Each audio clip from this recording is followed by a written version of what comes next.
Y ya estamos conectados, como siempre, con José González, gerente asociado de GCG Advisors. Buenas noches, José.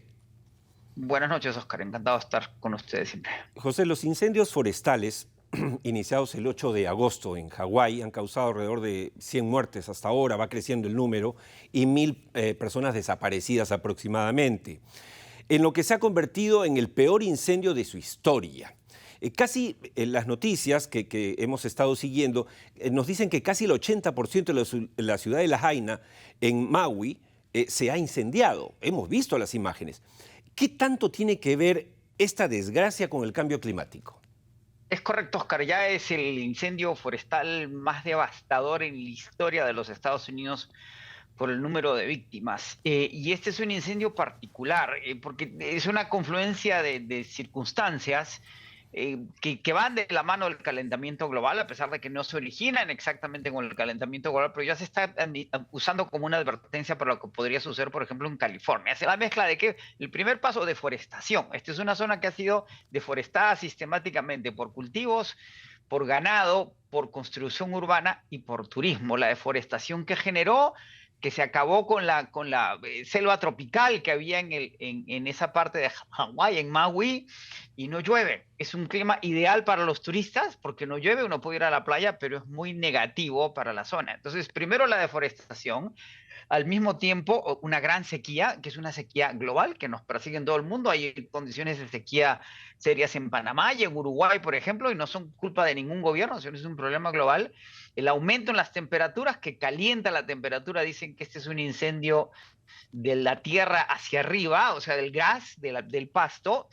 Y segundo, un tifón, condiciones de tifón por la época del año, y el fuego se extendió, acabó prácticamente con el 86% de la Jaina.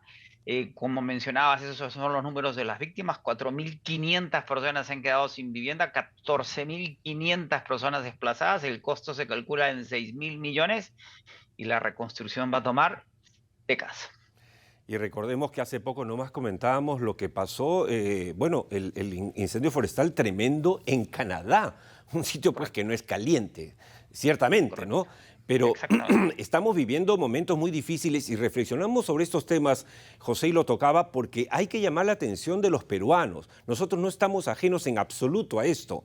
El calentamiento, además, por el Niño, ya está causando estragos. No solamente en Lima, ahora ya no hay invierno, no hay simplemente invierno, sino que además, por ejemplo, me contaba un petrolero experto que el Amazonas ha bajado 4 metros, su caudal, a falta de lluvias, por supuesto, en la sierra, porque el Amazonas se nutre del deshielo justamente de allá y de las lluvias. Pero fíjate tú lo que está pasando, o sea, son cosas que no vemos y que tenemos que llamar la atención para que los gobiernos empiecen a tomar medidas y no nos lamentemos. El segundo tema que quería abordar contigo, José, eso es que un reciente informe de Goldman Sachs ha empezado a hablar de los metales verdes. Mucha atención. Y la pregunta que te hago es, ¿esto es un sinónimo de los minerales críticos de los cuales estamos hablando contigo hace más de un año o es Es un, otro concepto? es un segmento de los minerales críticos. Recordemos que hay dos listas de minerales críticos: la del Banco Mundial, que son como 16, 19, y la de Natural Resources, que es el ministro de Energías y Minas de Canadá, que habla de 31, 33. Lo interesante del reporte de Goldman Sachs, que recién se publica, es un reporte de inteligencia. Es que lo que dice Goldman Sachs tiende a tener un impacto muy grande entre los inversionistas. Ya hablan de que la inversión en metales verdes va a incrementar, va a subrayar las dinámicas que están regiendo la minería, la transición energética en función de la electromovilidad y la transición energética. Y habla específicamente del níquel, el litio, el cobalto, pero sobre todo el cobre. Y dice que la inversión en estos metales y los beneficios fiscales que están creando distintas legislaciones y la competencia global de la que hemos hablado en el pasado, en tierra adentro va a seguir generando interés, tanto como inversión como en las cotizaciones de los metales.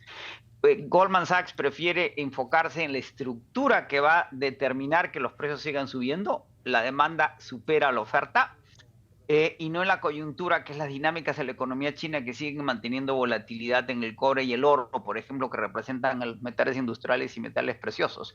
Y esta semana The Economist saca un artículo muy largo de que este podría ser el siglo latinoamericano en virtud de sus ofertas de materias primas en alimentos, petróleo y gas, y fundamentalmente minerales críticos que ninguna parte del planeta puede minar ni producir, sino hasta dentro de 3 décadas, que ya existen en América Latina.